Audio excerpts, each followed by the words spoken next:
Hello hello guys, कैसे हैं आप सब लोग। मैं हूं आसिफ और आपके लिए लेके आए फिर से एक नई वीडियो। हम लोग इस एनसीईआरटी कवर कर रहे हैं, ठीक है, 6th क्लास की, ठीक है, ज्योग्राफी की। तो हम लोग जो है एक लेक्चर पहले कवर कर चुके हैं, ठीक है। सौरमंडल में पृथ्वी का एक लेक्चर कवर हो चुका है पहले, और इस लेक्चर में हम लोग कवर करने वाले हैं पृथ्वी के बारे में, ठीक है। आइए तो पृथ्वी के बारे में थोड़ा सा डिस्कस कर लें।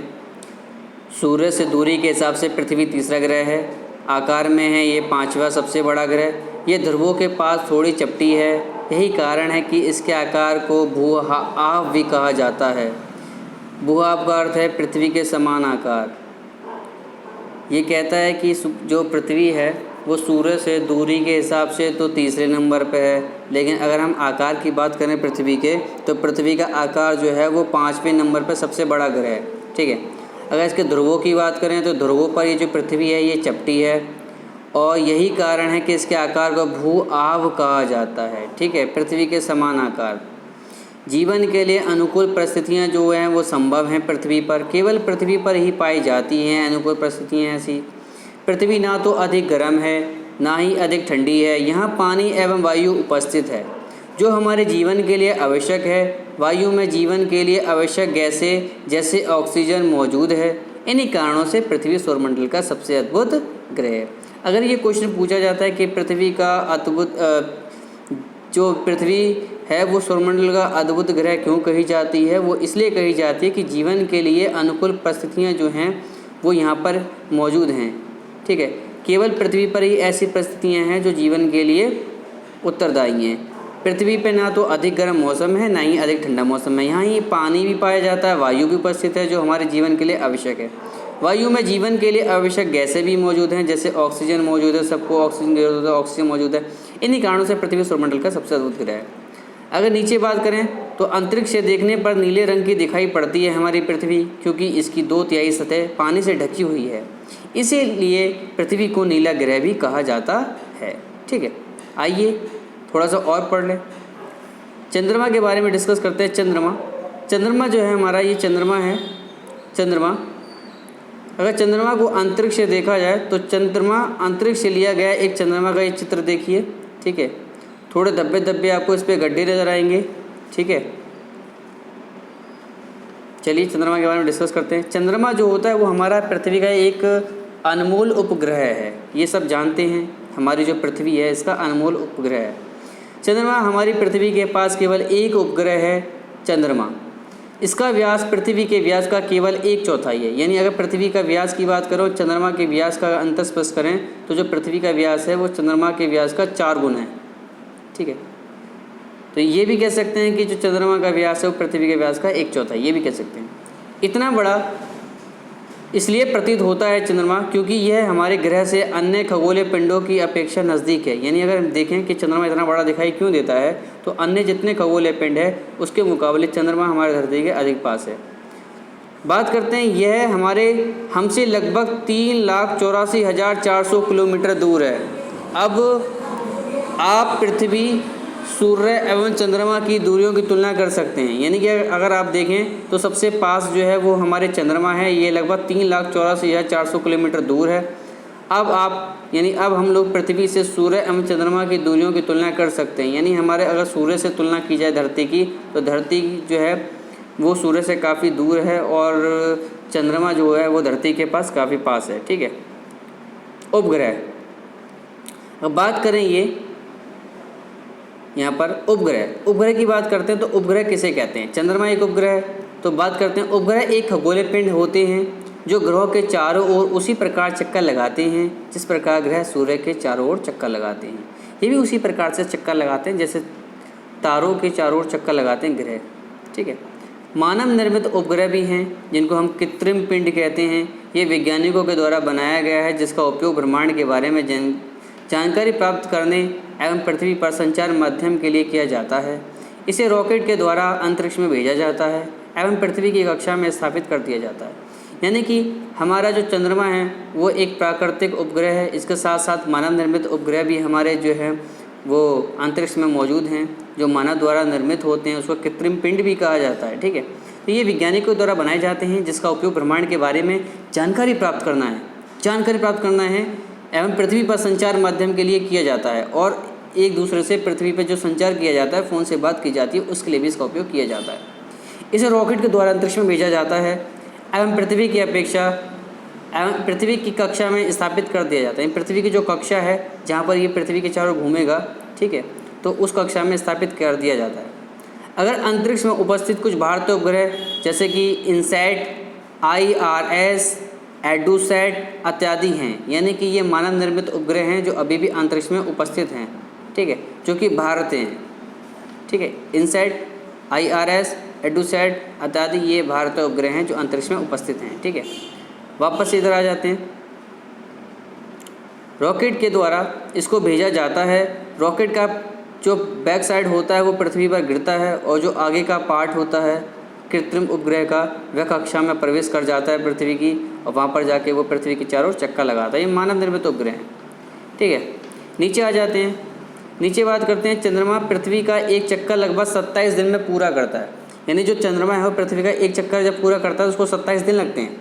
लगभग इतने ही समय में यह अपने अक्ष पर भी घूमता है, यानी कि जैसे जैसे ही 27 दिन लगाता है पृथ्वी के चारों ओर चक्कर लगाने में, और उतने ही जो होता है दिन 27 दिन अपने अक्ष पर भी घूमता है, ठीक है। अपने अक्ष पे भी घूमता है और पृथ्वी के चारों ओर चक्कर भी 27 दिन में ही लगाता है। इसके परिणाम स्वरूप पृथ्वी से हमें चंद्रमा का केवल एक ही भाग दिखाई पड़ता है, ठीक है, आधा भाग चंद्रमा का दिखाई पड़ता है, दूसरा हिस्सा नहीं देख पाते हम लोग। चंद्रमा की परिस्थितियाँ जीवन के लिए अनुकूल नहीं हैं। ये माना जाता है कि जैसे चंद्रमा है उसकी जो परिस्थितियाँ वो जीवन के अनुकूल नहीं है। यह ना तो पानी है ना वायु है। इसकी सतह पर पर्वत, मैदान एवं गड्ढे हैं। अगर इसकी सतह की बात करें तो इसकी सतह पर क्या है, पर्वत हैं, मैदान हैं या गड्ढे हैं, वहाँ पर पानी और वायु जैसी कोई चीज़ नहीं है। जो चंद्रमा की सतह पर छाया बनाते हैं, यही पर्वत, यही मैदान, यही गड्ढे चंद्रमा की सतह पर क्या करते हैं, छाया बनाते हैं। पूर्णिमा के दिन चंद्रमा पर इनकी छाया को देखा जा सकता है। अगर पूर्णिमा की बात करें, ठीक है, पूर्णिमा जिस दिन चांद पूरा होता है उस दिन आप इसकी छाया, ये जो चंद्रमा होता है इस पर जो छाया होती है उसको देख सकते हैं, ठीक है। ये पर्वत, मैदान और गड्ढे की छाया होती है, ठीक है। अगर बात करें शुद्र ग्रह जो होते हैं ये तारों एवं ग्रहों एवं उपग्रहों के अतिरिक्त असंख्य छोटे पिंड भी सूर्य के चारों ओर चक्कर लगाते हैं। चारों ओर चक्कर लगाने के लिए ये 8-9 ग्रह ही काफ़ी नहीं है। सूरज के चारों चक्कर लगाने के लिए उपग्रह ही काफ़ी नहीं है, ठीक है। तारों, ग्रहों एवं उपग्रहों के अतिरिक्त असंख्य छोटे छोटे पिंड भी होते हैं जो सूरज के चारों ओर चक्कर लगाते हैं। चारों ओर चक्कर लगाते हैं। इन पिंडों को क्षुद्र ग्रह कहते हैं। क्या कहते हैं? क्षुद्र ग्रह। ये मंगल एवं बृहस्पति की कक्षाओं के बीच पाए जाते हैं। यानी मंगल और बृहस्पति यानी चौथा ग्रह और जो 5वां ग्रह है इसके बीच में होते हैं क्षुद्र ग्रह। क्षुद्र ग्रह की पट्टी में होते हैं ये, ठीक है। ये सूरज के चारों चक्कर लगाते हैं।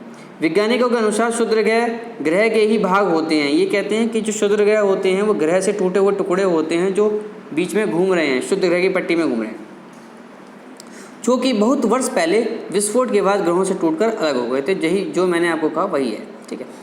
उल्का पिंड की बात करें बच्चों, तो उल्का पिंड क्या होता है कि सूरज के चारों चक्कर लगाने वाले पत्थरों के छोटे छोटे टुकड़ों को उल्का पिंड कहते हैं। यानी सूरज के जो चारों चक्कर लगाते हैं छोटे छोटे पत्थर के टुकड़े, उनको उल्का पिंड कहते हैं। कभी कभी ये उल्का पिंड पृथ्वी के इतने नज़दीक आ जाते हैं कि इनकी प्रवृत्ति पृथ्वी पर गिरने की होती है। यानी ऐसा लगता है जैसे पृथ्वी पर गिर जाएंगे।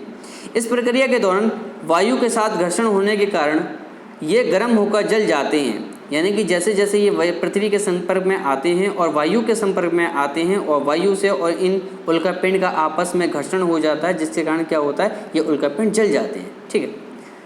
आगे पढ़ते हैं। फलस्वरूप चमकदार प्रकाश उत्पन्न होता है। यानी जब ये जलते हैं तो चमकदार प्रकाश उत्पन्न होता है। कभी कभी कोई उल्का पूरी तरह जले बिना पृथ्वी पर गिरती है। कभी कभी ऐसा होता है कि कोई उल्का पिंड बिना पूरी तरीके से जले हुए पृथ्वी पर गिर जाती है, जिससे धरातल पर गड्ढे बन जाते हैं। क्या आपने तारों वाले खुले आकाश में एक ओर से दूसरी ओर तक फैली चौड़ी सफ़ेद पट्टी की तरह एक चमकदार रास्ते को देखा है? अब यहाँ तक तो हो गई बात कि जो उल्का पिंड होते हैं वो जब धरती के संपर्क में आते हैं, वायु के संपर्क में आते हैं, उनमें घर्षण पैदा हो जाता है, फ्रिक्शन पैदा हो जाता है, तो उनमें आग लग जाती है। आग लगने के पश्चात वो चमकते हुए प्रकाश की तरह धरती पर गिरते हैं, जिसके कारण से धरती पर धरातल पर गड्ढे पड़ जाते हैं, ठीक है। अगर हम बात करें आकाशगंगाओं की, तो क्या आपने तारों वाले खुले आकाश में एक ओर से दूसरी ओर तक फैली चौड़ी सफ़ेद पट्टी की तरह देखा है? अगर आप देखेंगे तो आकाशगंगा आप ऐसे देख नहीं सकते हैं, आपको हब्बल टेलीस्कोप की सहायता से देखना पड़ेगा, जो कि हब्बल ने 1925 के अंदर बनाया था, ठीक है। अगर आप देखेंगे कि एक चमकदार रास्ते को देखा, ये लाखों तारों का समूह होता है, यानी जो आकाशगंगा होती है लाखों तारों का समूह है। देखो ये आकाशगंगा दिख रही है, इसमें लाखों तारे आपको नजर आएंगे चमकते हुए, ये लाखों तारे हैं, ठीक है, इसको ही आकाशगंगा कहा जाता है। ये लाखों तारों का समूह, यह पट्टी आकाशगंगा, जिसे हम लोग मिल्की वे के नाम से जानते हैं, हमारी जो आकाशगंगा उसका नाम है मिल्की वे। हमारा सौरमंडल इस आकाशगंगा का एक भाग है। हमारा जो सौरमंडल है वो इस आकाशगंगा का मात्र एक छोटा सा भाग है, और ऐसे सौरमंडल ना जाने हमारे आकाशगंगा के अंदर लाखों हैं, ठीक है। प्राचीन भारत में इसकी कल्पना आकाश में प्रकाश की एक बहती नदी से की गई थी। अब इसकी कल्पना भी बताओ, देखो बच्चों, लोग करने लगे, बहुत पहले से करते आ रहे हैं कि जो प्राचीन भारत में ऐसा सोचा जाता है जैसे आकाश है, आकाश में जैसे तारों का जो एक बहना होता है, गंगा बहती है, इसी प्रकार से इसकी जो है कंपैरिजन किया गया था बहती नदी से। इस प्रकार इसका नाम आकाश गंगा भी पड़ा। जैसे गंगा बहती है इसी प्रकार से आकाश के अंदर तारों का समूह है जो बहता है, इसी के नाम से आकाश गंगा का नाम पड़ा, ठीक है। आकाश गंगा करोड़ों तारों, बादलों तथा गैसों की एक प्रणाली है। इस प्रकार की लाखों आकाश गंगाएँ मिलकर ब्रह्मांड का निर्माण करती हैं। ब्रह्मांड की विशालता की कल्पना करना अत्यधिक कठिन है।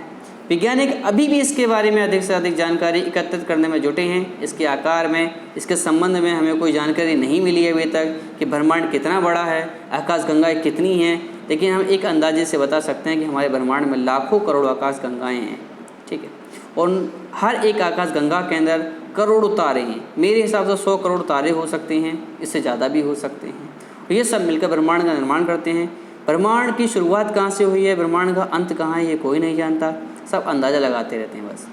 वैज्ञानिक अभी भी इसके बारे में अधिक से अधिक जानकारी इकट्ठा करने की कोशिश में जुटे हुए हैं। इसके आकार के संबंध में हमें कोई जानकारी नहीं मिली है अभी तक, लेकिन फिर भी हम जानते हैं कि हम सभी इसी ब्रह्मांड का हिस्सा हैं, ठीक है।